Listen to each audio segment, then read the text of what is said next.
बेटी एक समान होती है।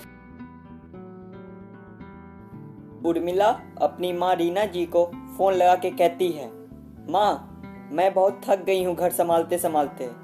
यहाँ मेरी थकान किसी को नज़र नहीं आती। कुछ दिन आराम करना चाहती हूँ, इसलिए सोच रही हूँ कि कुछ दिनों के लिए अपने मायके आ जाऊँ। आते हुए अपने बच्चों को भी साथ ले आऊँगी, वे वहीं से स्कूल चले जाएंगे।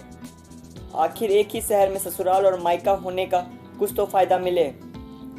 रीना जी ने दूसरी तरफ से जवाब दिया, हाँ बेटा, जब तेरी इच्छा हो आ जाना, आखिर ये तो तेरा भी घर है। ठीक है माँ, तो मैं कल ही आ जाऊँगी। उर्मिला खुश होकर बोली, हाँ बेटा कल आ जाओ, मैं तुम्हारा इंतज़ार करूँगी। अभी मैं फ़ोन रखती हूँ, मुझे मंदिर भी जाना है। रीना जी ने फ़ोन रख दिया और सीधे किचन में गई। किचन में खाना बना रही बहू से बोली, अरे नंदिनी सुनो, कल तुम्हारी ननद आ रही है। आज बाजार जाकर फल सब्जी और मिठाइयाँ लेकर आ जाना। बेचारी मेरी बेटी ससुराल में नौकरों की तरह काम करती है और उस पर कोई ध्यान ही नहीं देता। यहाँ आएगी तो कुछ दिन आराम से रहेगी तो उसका मन और तबीयत अच्छा हो जाएगा। सास के मुंह से ऐसी बातें सुनकर नंदिनी का चेहरा उतर गया। वह मन ही मन सोचने लगी, काश आपको मेरी भी थकावट नजर आती। मैं भी दिन रात झाड़ू पोछा, बर्तन, खाना बनाना, मार्केट जाना और हर वह काम करती हूँ जिससे हमारे परिवार वालों को कोई दिक्कत ना हो। काश आप मुझ पर भी थोड़ा ध्यान दे पाती। आपकी बेटी को तो जब मन में आता तब यहाँ आ जाती है, लेकिन मैं साल में एक बार ही अपनी माँ के पास जाती हूँ, तब भी आपको प्रॉब्लम होती है। मैं भी इंसान हूँ, मेरा भी मन है। मुझे भी अपने माँ के पास जाकर थोड़ा आराम करने का और उनसे सुख दुख की दो चार बातें करके अपने मन हल्का करने का इच्छा होता है।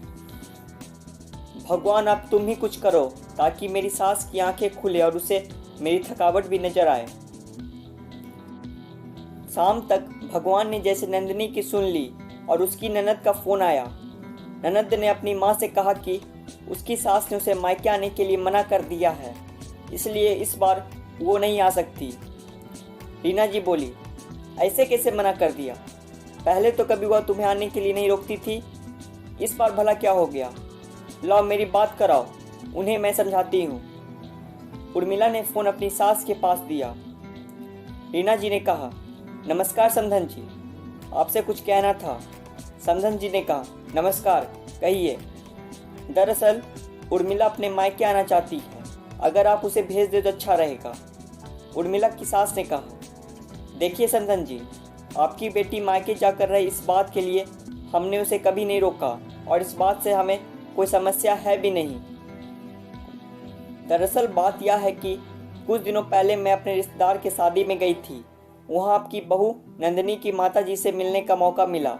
उनसे गपशप करने के दौरान उनकी बातों से पता चला कि नंदिनी को साल में एक ही बार अपने मायके जाने को मिलता है और वह भी बहुत कम समय के लिए।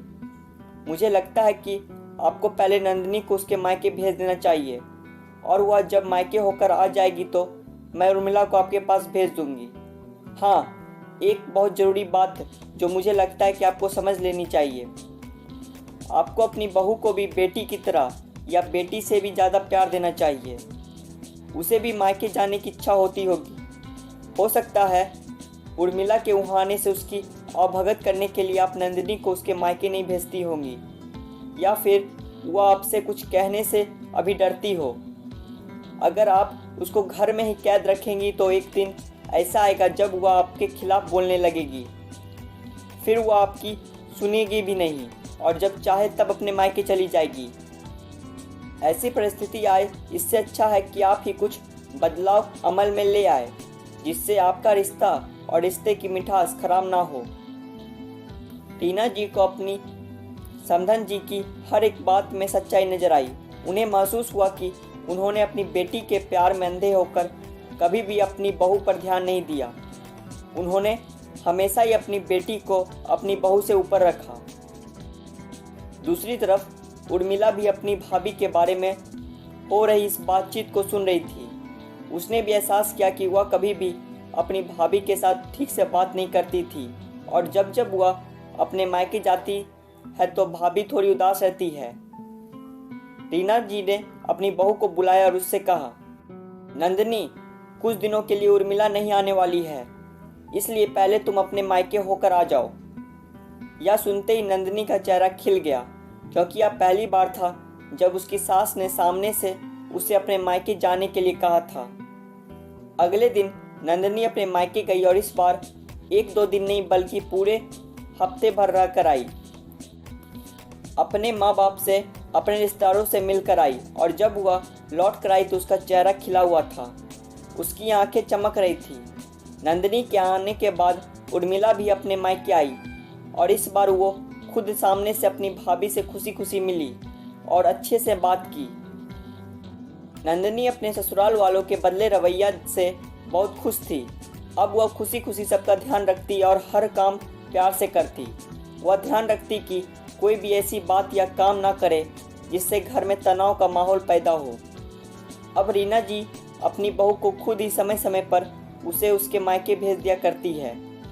एक छोटे से बदलाव ने सास बहू और भाभी ननद के बीच की कड़वाहट को दूर कर दिया और रिश्तों को और भी ज़्यादा मीठा और मजबूत कर दिया।